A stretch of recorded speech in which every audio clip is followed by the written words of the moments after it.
This is Dan Bolin, and the host of the program, The Courage to Be Courageous.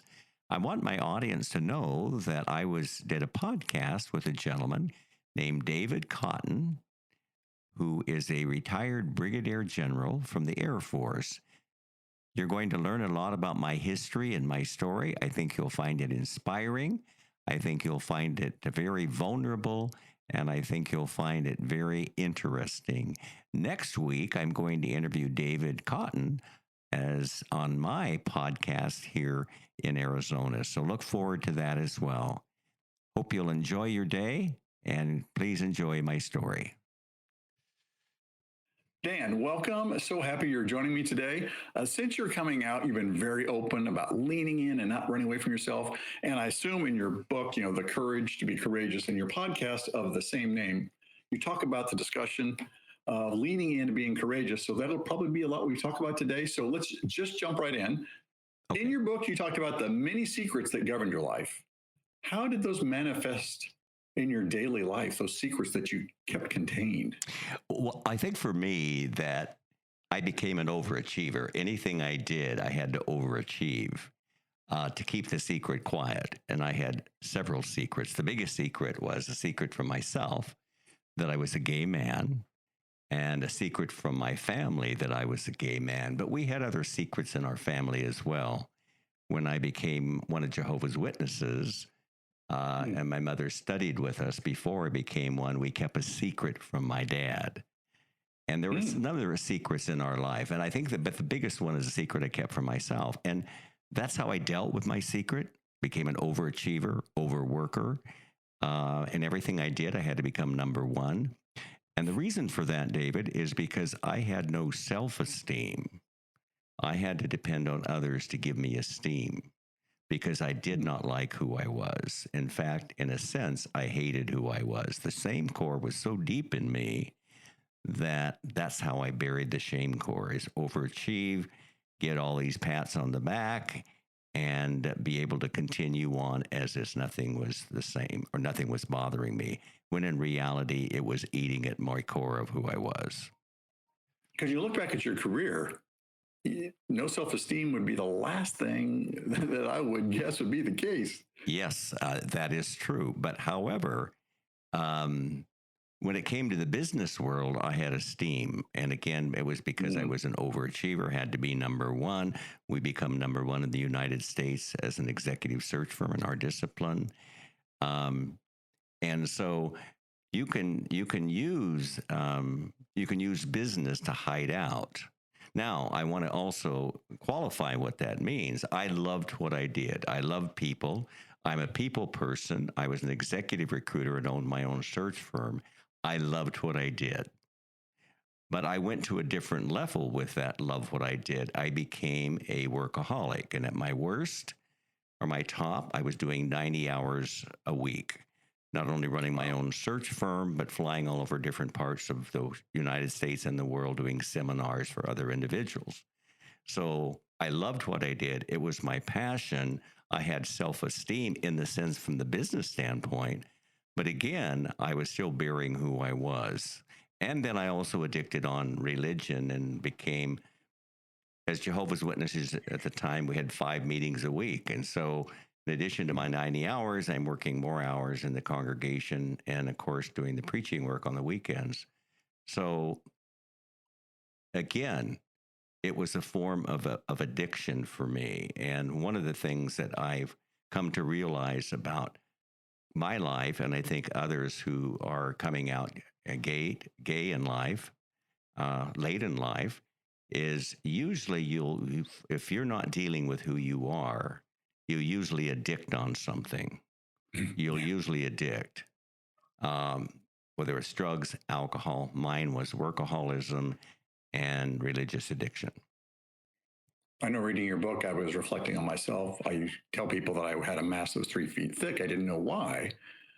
But your description of addicting on work really resonated with me, because I thought, yeah, I've had a successful career and even a successful family life because I was addicted to focus on those things to avoid any thought beyond that of who I might be based on the thoughts in my head.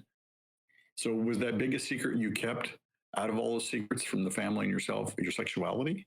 Yes, that was my biggest secret I kept. And it was the one, but it was the biggest secret I kept for myself. Hmm. And when you keep a big secret from yourself, you certainly do not want to tell any about the biggest secret, because I couldn't come out as my generation as a gay man. In fact, the American Psychological Society, Psychiatric Society, called it a mental disease until 1975. So Mhm. who wants to be mentally ill? But I think for me, it was a way, and in my case, David, I buried myself so deep and used so much of work addiction and religious addiction and overachievement that there was a time in my life I didn't know who in the hell I was. Hmm. That's how fragmented I had become. And I think until I had to deal with who I was as a beautiful gay man, then I was able to come to peace with myself and hopefully to move forward, which I did. So what I heard there is you lost yourself I in did. all of that struggle. You lost who you really were and your identity. I totally lost who I was, but I love my job. We were number one in the world, the United States, for what we did, doing all these seminars, get lots of attaboys, number one for what we did. And so it was a combination of hiding who I was so deeply because of the shame I had because I was a gay man. I had to deal with myself before I could deal with anyone else. I had to come out to myself before I could come out to anyone else. Yeah, good first step. Hmm. Did you ever believe you were straight? Or when did you realize you were not straight, I guess? I realized I was this different, as I said in my book, when I was 7 years old. I remember liking to play with the schoolboys. Where I was 7 years old. I was playing with my, I guess you'd say, the boys in the neighborhood. We had wrestle and so forth. And I remember really liking them, not just as friends. But at 7, you don't know what sex is. You don't know what gay is. You don't know what any of this. I felt like I was different. And I thought that different is not a good thing. Somehow I got that in my head. It's not a good thing. And you keep that from your dad and your mom. And so you start keeping a secret from them and a secret from yourself. Hmm. In your book, you talked about I was fearful, hidden, and voiceless for 7 decades. Yes. What kept you then from accepting yourself, and what did you fear? I think for me, I feared losing my family, losing my friends, not being accepted. Again, in my generation, you could not come out, or there were very few people that did come out, and it was a very unsafe thing to do. So I think the fear was so deep in me, and the way that I had to deal with it is use something so I didn't have to think about the fear. And that's why I used those two type of addictions as well. So I knew I was different. The fear of losing my family, my friends, because as one of Jehovah's Witnesses, you're not supposed to have friends outside of the church. They're considered worldly, and Oh, so they keep you engulfed in just having friends that are Jehovah's Witnesses. So I knew when I come out that I would lose them all. I would lose them all. And I was very active in the church. I was an elder at one time. I was giving seminars and talks in national conventions, regional conventions. I was well loved and respected in the church.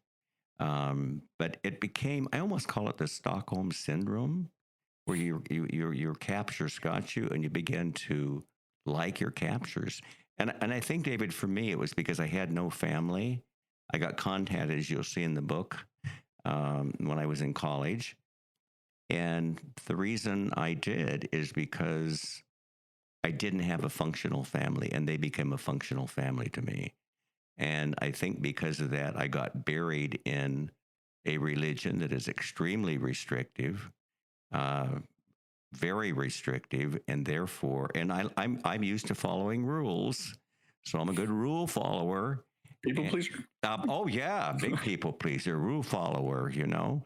Um, and I didn't have the the understanding that I needed to deal with my sexuality and who I was as a person before I could actually come out.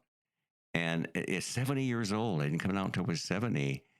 And but you just keep bearing and bearing and bearing and working yourself all the time that you don't have to think about who you are.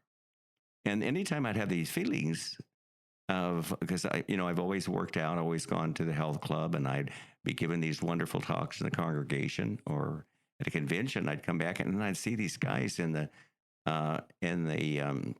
locker room, and I would have these, oh God, and then the shame gets even loaded even more on you. So so the only way you do, the more shame you get, the more work you do. You just keep addicting till you don't have to think about it anymore.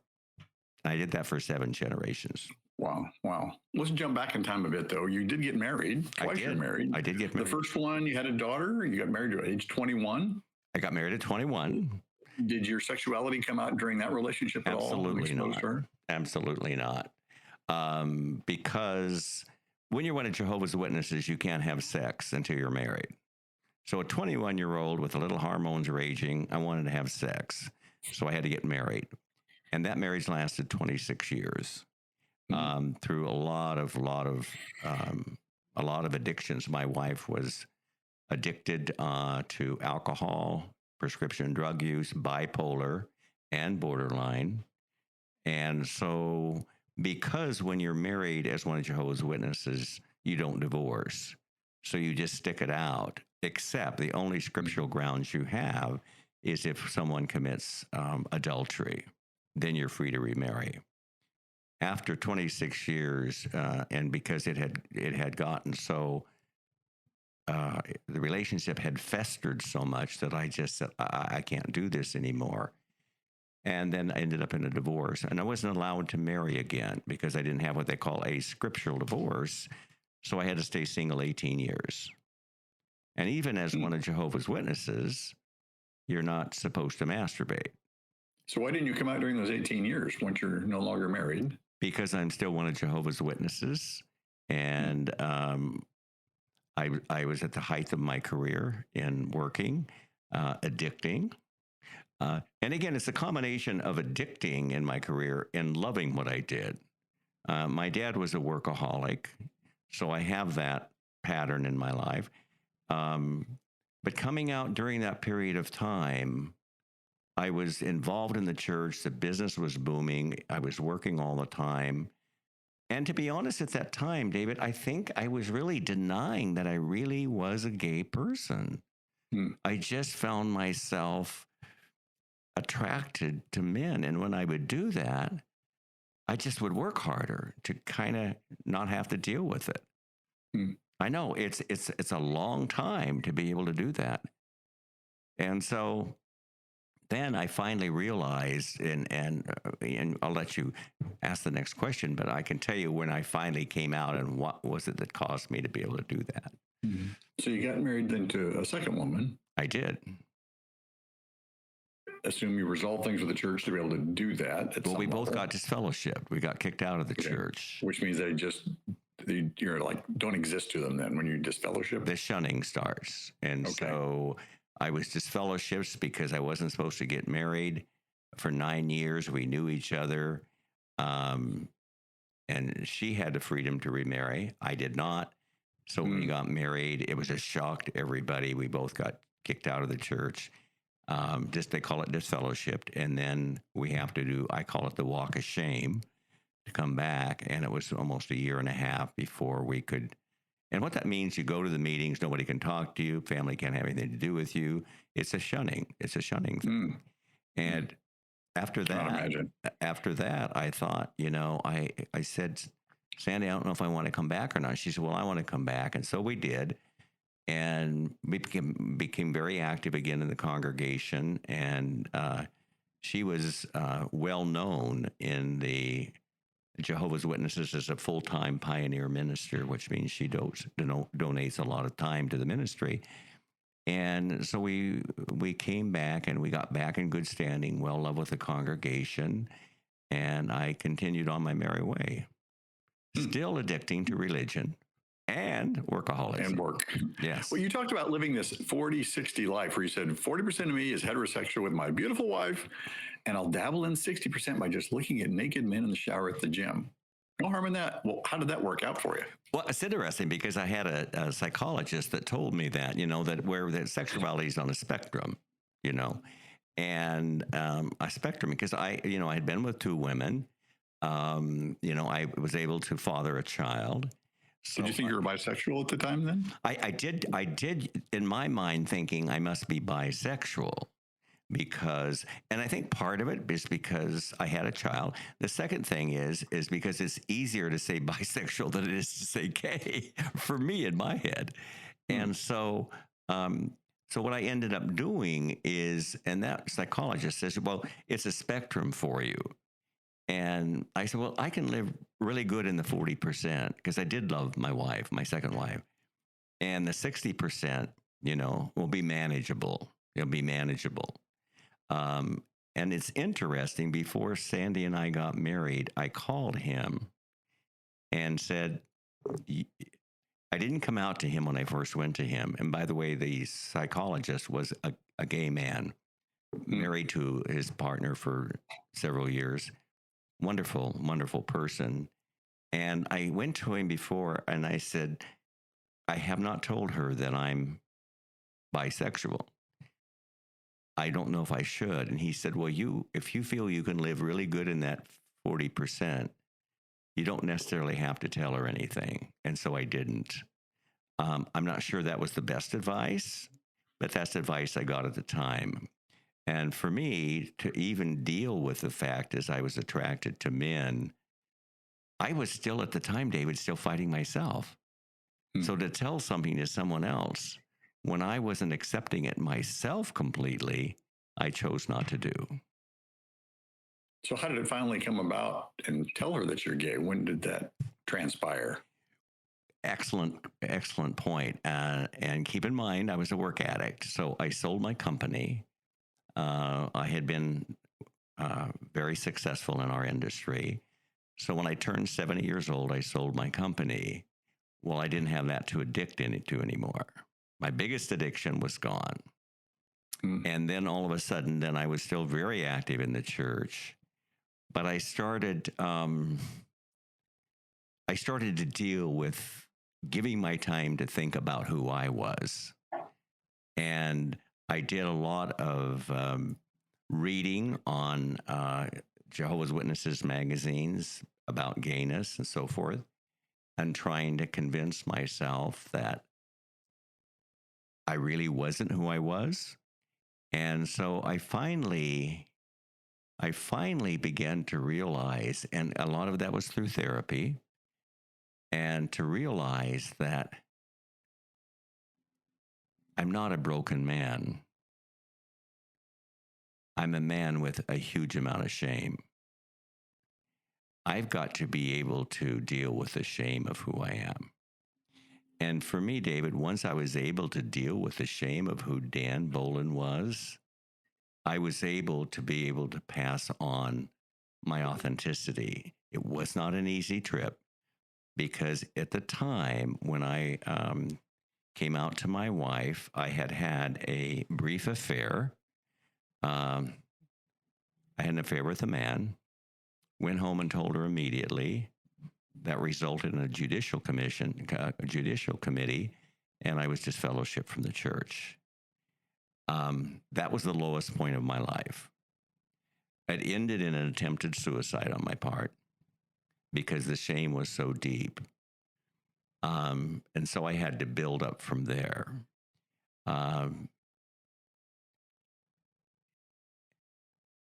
So how that buildup did for me was to really realize all the shame is there. I'm at the lowest point of my life. I'm going to be able to be authentic and open who I am. And in my mind, I thought, I do not want to die living a lie. I do not want to die living a lie to myself and living a lie to others. And so that's when I decided, of course, I'd already came out as gay to my wife, got disfellowship. She was obviously hysterical. But it was a point of turning for me when I realized that I'm a gay man. I'm beginning to like who myself is. Now, this is going to be a little caveat I'm going to throw in Well, here, because even after I got disfellowshipped, I tried for a year to come back again. yeah, I thought you was back and forth that you I were was. struggling with your Yes. sexuality. Like, I really don't want to be gay. Yes, I had this, this affair with this guy a couple times. And was that your first time with a man too? I had an affair one time when I was, let's see, 13 years old and he was 15. But the shame was so deep, I never had an affair with a man until I was 70. So this guy, which you met at the gym in the book, that was the first man that you'd actually had something with. Yeah. And how did that feel to you compared to what you knew before? And the reason I'm kind of, it felt pretty amazing. Okay. And that's also when I knew, oh my God, this is who I am. And then, of course, it's went down from there with you'll see an attempted suicide. But then I had to start building myself back again. But I was still hanging on to religion, hanging on to my friends, hanging on to my family, even though I didn't have them because I'm disfellowshipped. And so I tried for over a year. And then finally, I had done enough work on myself through therapy and through my own personal growth and work that I sat down with my wife and I said, Sandy, you can't be married to a gay man. Her requirement was if we stay together, then I have to come back to the church and I have to be reinstated. And I said, I said to her, I came out of the closet. I'm not going back in. And I think for me, I think that was, David, I think that was the most powerful moment for me when I was able to say to her, I need a divorce. I don't want you to be married to a gay man. And it was grief on my part because I loved her as much as I've loved a woman. Well, how did she react? Was she surprised? Was this new news to her? Did she have an inkling of thinking something was going on? No, I mean, she was devastated. She did not want the divorce, even though I had committed adultery, and she didn't want it. But I also knew for me and for her, it had to be the best decision for both of us. And what happened for me, once I made the decision, it was painful, but I had a sense of peace I've never had before. I mean, I had a deep sense of peace. I know who I am. I'm a gay man. I'm not going to I can't give her everything she needs as a gay man. I just can't give her, and she can't give me everything I need as a heterosexual woman. So it's been almost 4 years. And I want to pause just a second because I don't want to let this go by for others, because I talked to other men, some that have never had a sexual experience with a man and they're unsure that they're gay, but they know how they feel. And I just want to make the point that you just made is that you knew you were gay, but you had never had a sexual experience yet. And it was validated essentially when you did, but didn't necessarily need that to validate your feelings that you'd had for 70 years that you could recall. It's the powerful inside us. We kind of know, when people say, how do you know? Well, you just know. And you do know. You also bury it so deeply that after a while you don't know. I mean, it's hard with all the shame and the guilt. Oh my God, yeah. And one of the things that was powerful for me, David, if I can share this with our audience here, I came to a point that I loved myself as a beautiful gay man. I'm a wonderful gay man. I'm not saying that because of ego. I'm saying that I am a giving man. I've always been giving to people. I've always been the patriarch of my family. I'm in a business where I'm giving and helping people with their careers. That's just who I am. But I'm gay. And to me, I came to a point, and I think this was powerful for me, if I could share it. Nobody defines who I am. My wife does not define who I am. My church does not define who I am. My partner, John, does not define who I am. My friends do not define who I am. Religion does not define who I am. You, David, do not define who I am. I define who I am. Mm-hmm. And where the strength for me and the power for me came from that is that regardless of what happens in my life, I'm with a very beautiful man. We've been together, as I mentioned, 4 years. But if something happened and we weren't together, I would grieve. I would grieve, very serious grief. But I would be okay because I defined me. It's beautiful. I like that. And I think that is the first step of acceptance, accepting yourself before others can even consider. Yeah, I think that, and that to me was a powerful point. And finally, when I was able to believe it for myself, I've been able to share that with others. So you mentioned you had a partner. How did you find him after you went through this? And now you're this gay man who's accepted himself. You're divorced. You've lost all your friends. You lost your spouse. And now it's Dan. That is correct. Was Dan just sitting alone in his home then for some period of time? I think for me, I began to realize I've lost a community. And I have to find a community. And the community is not going to find me because they don't know I exist. I got to find one. Yeah. So I started finding a community, and that's when I joined Frontrunners Organization, international gay group. It's a running club, isn't it? It's called the Frontrunners and Walkers. It's international group, which people, Frontrunners and Walkers, we belong to them here in Phoenix and also in San Diego, where my condo is in La Jolla. And so I found a community. Now, I was not, because my wife did not want me going back to the same gym where I met this person, I had to change gyms to satisfy her. That's when I met John. So, and John and I became very good friends. He did not know initially I was gay. We found that out by talking, and he had been married. He was married to a man, came out gay when he was in his mid-20s. So he became a friend. And finally, I was open to him and telling him I was going through a divorce and that I was gay. And even that was hard for me because I'm still kind of in a rookie of trying to figure this out and he became my best friend, and John and I were best friends before we ended up falling in love. And he was having, as you'll see in the book, he was having,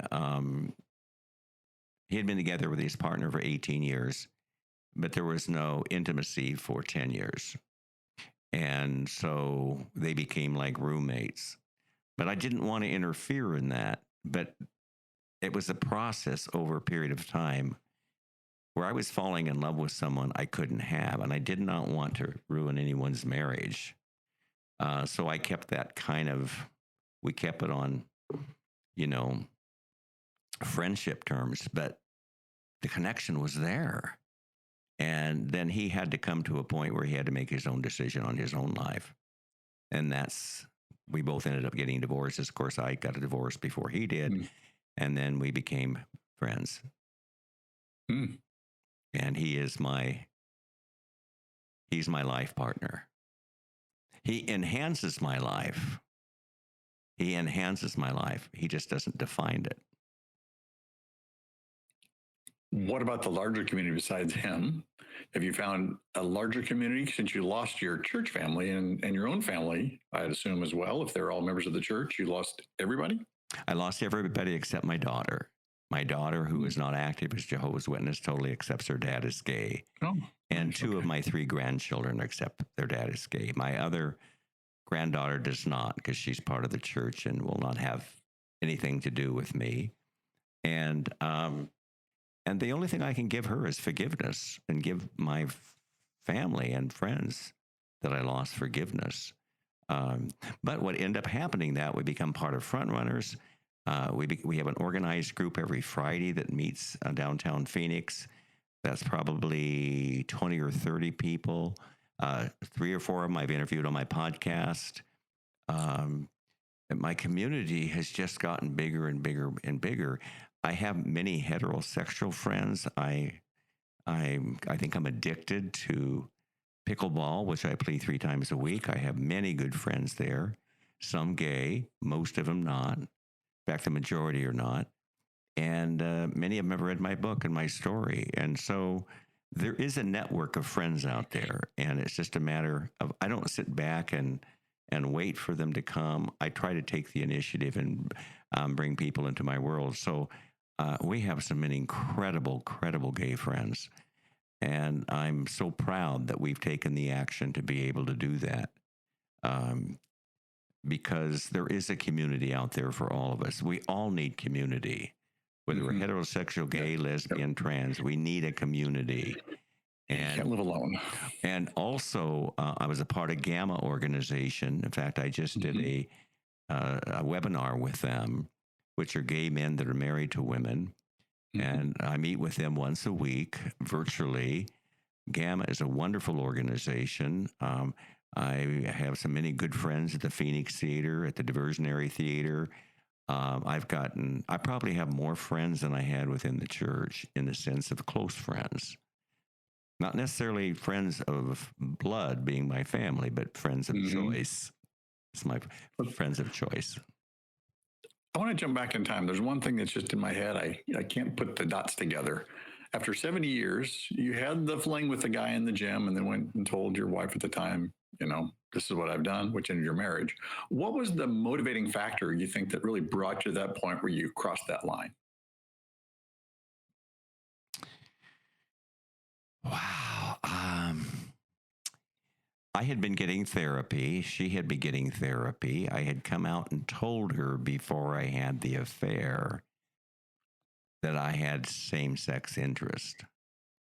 That was so shaming for me. I had another house that we had up in Payson, Arizona. I just went out there and bawled because I was still dealing in so much shame. And so then I think once I sold my business and then I was going to the club and this gentleman was younger than me and it just ended up happening. What happened was extremely phenomenal. Okay. Then I knew it kind of defined that I really knew who I was, and so I think that was where I began to realize and understand that I was a gay man. I don't know if I asked your question or not on that, David. What I heard is that the barrier of your focus of your work by selling your business freed up your brain. Yes. Possibly to expand. I tell a similar story. I was no longer working for the Department of Defense where they asked the questions, are you a communist? Do you advocate overthrow the U.S. government? And are you homosexual? That I used to get. And once I was out of that environment, that freed up my brain. And I believe that was one of the reasons why I came to my realization that I was gay. So it sounds do you realize when you answered, no, I'm not gay, did you realize that as a lie or were you even denying you were gay? I was denying the thoughts that I was having, but at the same time, I was terrified that I would be discovered what was in my head. It was a contradiction that was huge. Yes. Yes. I'd say, no, I'm not gay.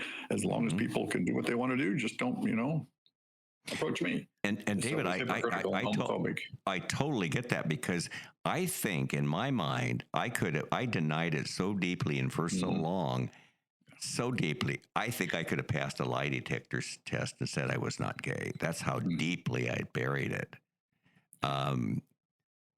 Because that tells you what shame does. Yeah, shame will cause you to deny things, and the most serious thing you deny is who you are. That's the biggest shame thing, is denying who you are.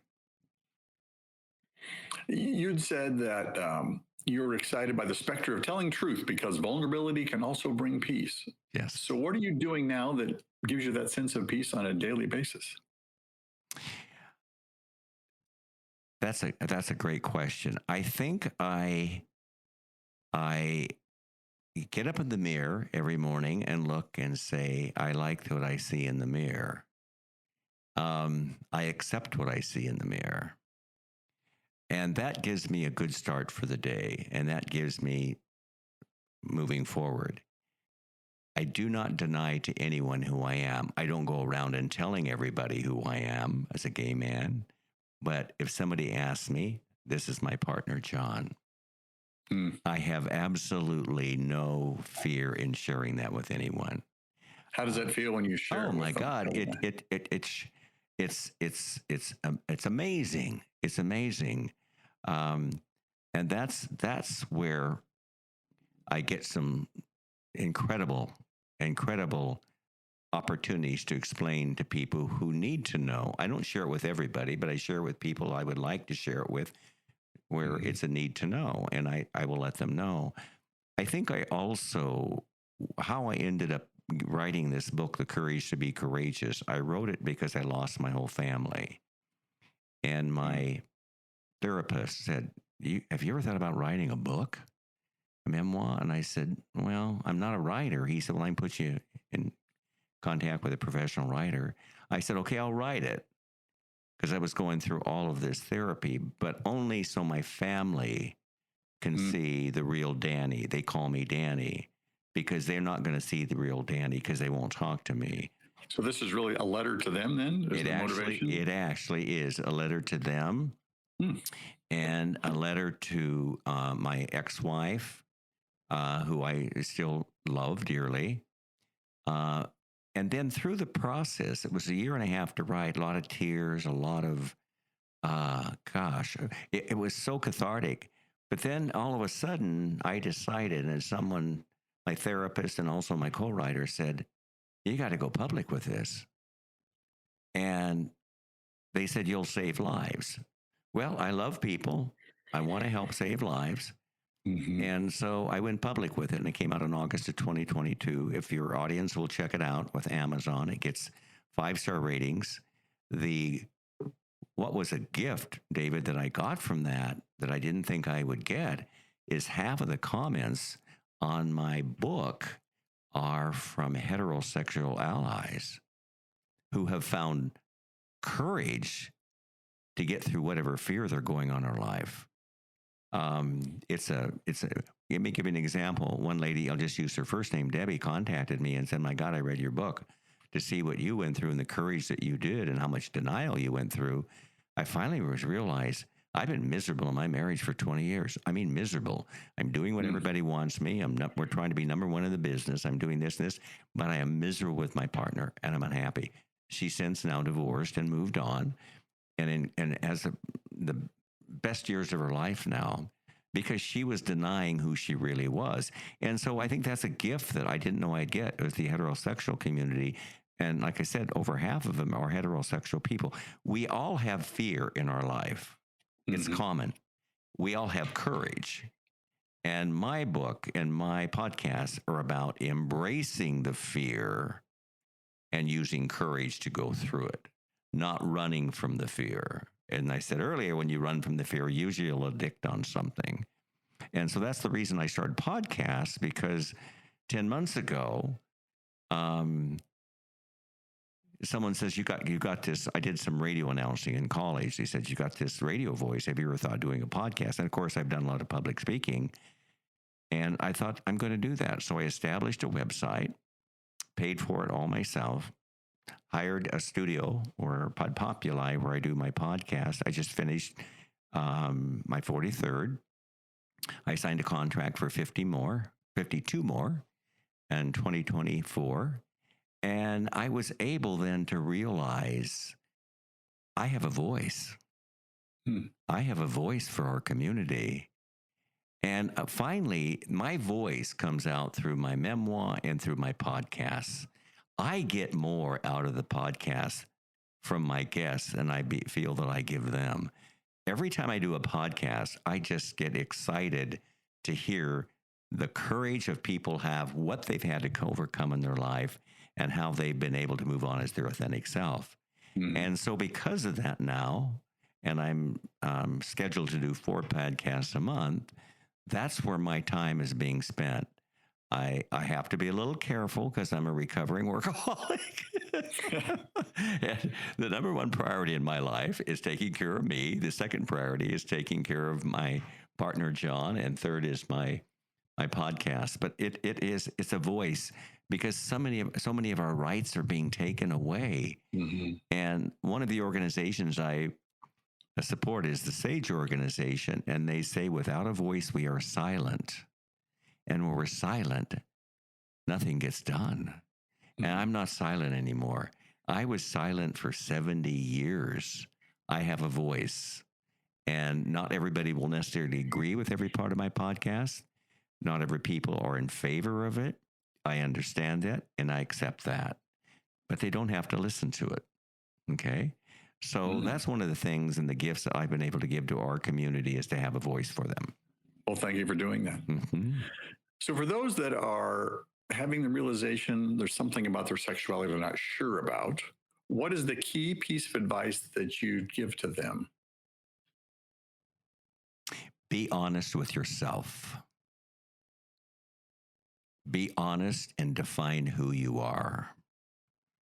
And that may cause some layers to come off. That certainly will cause fear. But be honest with yourself. Don't look for someone outside you to define who you are. I think that's the key, is define who yourself and learn to love the definition of yourself. There's an interesting podcast I did with a gentleman called Gypsy, who was out of Palm Springs, who was the Grand Marshal there. You may know who he is. He's 91 years old. He's done 127 movies and TV shows. He said something that was so powerful. He said, there's accepting of yourself and people who will reject who you are. Accept is the opposite of reject. When you get up in the mirror and you accept who you are, whether someone rejects you, they're not in your mirror. So accept what's in the mirror. And therefore, if someone rejects you, you accept who you are because they're not in your mirror. So I think that's the biggest, thing I would tell someone who's struggling with it. And also, and that's good. In order to get that, you got to be brutally honest. You have to be brutal honest. What's your feelings, who you are. Nobody knows who you are except you. Until you tell them. Oh yes, and they're only going to know what you share with them. But you're gonna know you better than anybody knows you, and that's why you're the only one that could define you. And I think that's the first thing: is be honest with yourself, be true to yourself, analyze the fears that you have, and then also determine what type of courage you need to get through those fears. And maybe there's something on our podcast, your podcast, my podcast, that we're able to help them. That would be my big point. Thank you. I think that's good advice. Know yourself, be honest with yourself, understand your fears and work through them is what I heard. And thank you today for the time and sharing your story and the advice, because as you know, like I do, these stories are powerful. They'll help people we don't even know are out there. Someone will hear this, someone will share this, and will help them in some way for them to move on in their life. Can I share something? Can I share something with you, David? Yes. I am so proud to have met David in my life, because we're on the same page. We're doing podcasts to help people to be able to be a safe place for them to fall. And I thank you so much for the work you're doing. I applaud you for what you're doing. And you're making a big difference in our community. I've listened to several of your podcasts. They're outstanding. They're amazing. And continue up the good work, because you are part of the voice of our community. Thank you. Oh, thank you, Dan. Thank you, Dan Boland. And thank you for being here today. I learned from you too, as I said earlier, reading your book, and made me reflect on myself. So you're having an impact there as well. Thank you so much. Thanks much again. It's been my pleasure. Bye-bye now.